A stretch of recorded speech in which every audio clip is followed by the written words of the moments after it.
So I had this idea to make a movie about the horror filmmakers in Hollywood. And I was traveling in those circles, so I started asking people, hey, you want to be in this movie? And they all lined up. They wanted to do it. They wanted to share their secrets with you, their passions, their loves, their lives, their families, their earliest influences of horror, the movies that scared them the most, what made them want to become a horror filmmaker. And they talked about horror trivia and Halloween and getting dressed up and comic books. They held nothing back. They revealed it all for you to see, and you soon will. So I want to thank them all, cast and crew alike. And a special thank you to Ariel Brockfeld, my producing partner, and Hank Braxton, my co-producer, who without this film would not be what it is. And to you guys out there, enjoy the horror crowd. Some of us are just born with it. I've always, as a filmmaker, been kind of drawn to the weird. We have a rich tradition of horror. I've been acting a long time. I never thought even for a second that I'll ever work in the film industry. My parents didn't know what to make of it. They didn't know what to make of me. Biggest horror geeks and minds together in one room. These great salons where filmmakers would be. From A-listers to D-listers. Kissing my pants. So I'm thinking I'm about to meet fucking James Bond.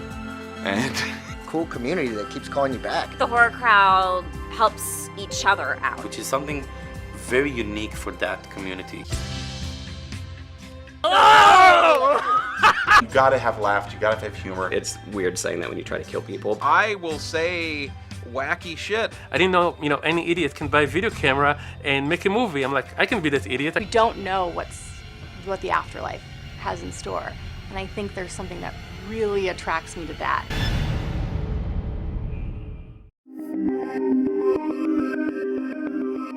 Mostly wrangling 37 people.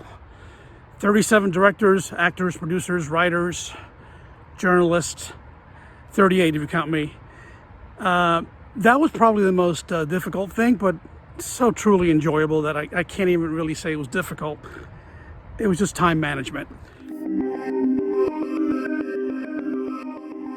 Yeah, I like this one. Okay, good. That you'll realize that not all horror filmmakers and aficionados are like freaky, weird people. Some are, like Spooky Dan Walker, you saw him. But not all of them are. A lot of them have families and friends and, kids they take to school and ballet classes and all this kind of stuff. So they're regular people, like, as I close out the film saying, just like you. Well, mostly. So yeah, I hope that's what people come away with. Finding out more about the horror community, that they're people. They're not just all nuts. Because I like horror, man. That's why. Why are you asking me that question? No, I'm kidding. Yeah, because I like horror. I like horror, sci-fi, fantasy. I love all those. As you can see, we talk about all these different kinds of movies. And our love for them, our passion for them, and the people, the subjects in my film really, put that across, don't they? How passionate they are about these movies, how in love with it they are. Yeah. Yeah, that's easy. It's got to be Russell Mulcahy, who invites me into his home and starts telling me all his stories about, making Highlander with Sean Connery, and then meeting with Queen because they did the soundtrack, and then going to Freddie Mercury's house with the party. I mean, come on, just kill me now. That was just a real highlight. I mean, there's a lot of highlights, but that's the one just comes to mind right now because it's just great. Because I love Highlander, Sean Connery, and Queen. Yeah, the concept was basically me thinking, I'll just bring my phone with me, just kind of like I'm doing now, and talk to some of my friends in the horror circles and ask them, hey, so what do you like? What's your favorite movie? And how did you start? And then all of a sudden it became this other thing when my buddy Hank Braxton, who ended up being co-producer, said, hey, how about if I bring some cameras and lights and sound equipment and they'll shoot some stuff in our studio, and then we go and talk to his wife, Ariel Brockfeld, my other good friend, and she becomes my producing partner. And then I start asking people, what, you want to do this? You want to be in this movie? Blah, blah, blah. And everybody just started lining up, from Lynn Shay to Russell Mulcahy to Ernest Dickerson to Adam Robitel, Jeffrey Reddick, Charles de Lauzirika, Spooky Dan Walker. They all just wanted to do it. I mean, so many, I can't name so many people. It's just, I can't name them all. Yeah, that's how it changed. It blew up and became this thing, and now it's become this festival darling. I'm not just saying that to brag. It's in, as of now, in over 20 festivals and getting incredible reviews. I mean, 90% of the reviews, 99% of the reviews are ultra positive. People I see on Twitter talking about the film, saying how much they love it and how it's affected them and how it's like spoken to them. I mean, I'm getting a little misty out just saying that, but it's really, really very touching, very gratifying and rewarding.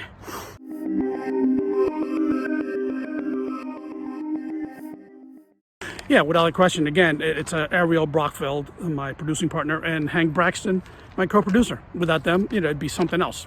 It'd be like a home movie. So there it is. Yeah, I've got like a bunch of scripts ready to go that I've polished, and I mean, horror, sci-fi, fantasy, romantic comedy. I don't care.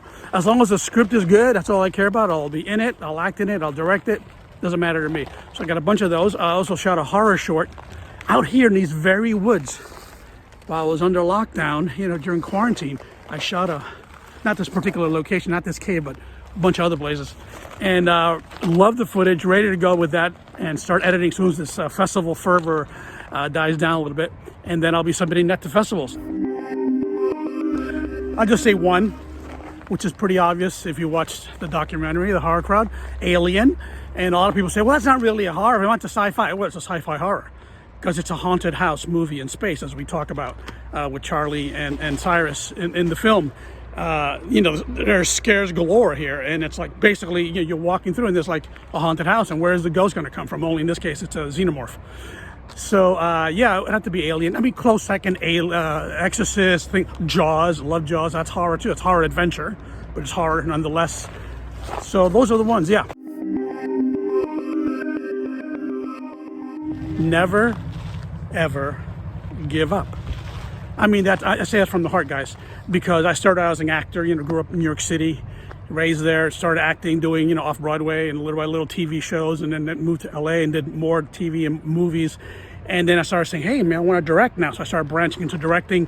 And there were lean times, ups and downs, but I've been very fortunate, very blessed. And just never give up, guys. Just hang out with people, make your own horror crowd. If you're like in the middle of, somewhere in Arizona, and you don't know a lot of people, in the industry, start making your own little clubs. Like we had the Jump Cut Cafe. Start meeting once a month. Do horror trivia like we did there. And just start building that. Or if you want to move to New York or LA and get into the big pond, you can of course do that. And then more importantly, work on other people's movies. Help them out on the set. Even for no pay, just help them out. You never know who could. Look what happened to me. I met James Wan and got into Insidious, and then doors and doors and doors opened. So never, ever give up. And I hope you guys really enjoyed it. I wish I could have been there with asking you guys all the, answering all your questions and shaking your hands and having some drinks afterwards at the bar. But have a drink on me anyway. All right, all the best to you. Take care. Bye-bye.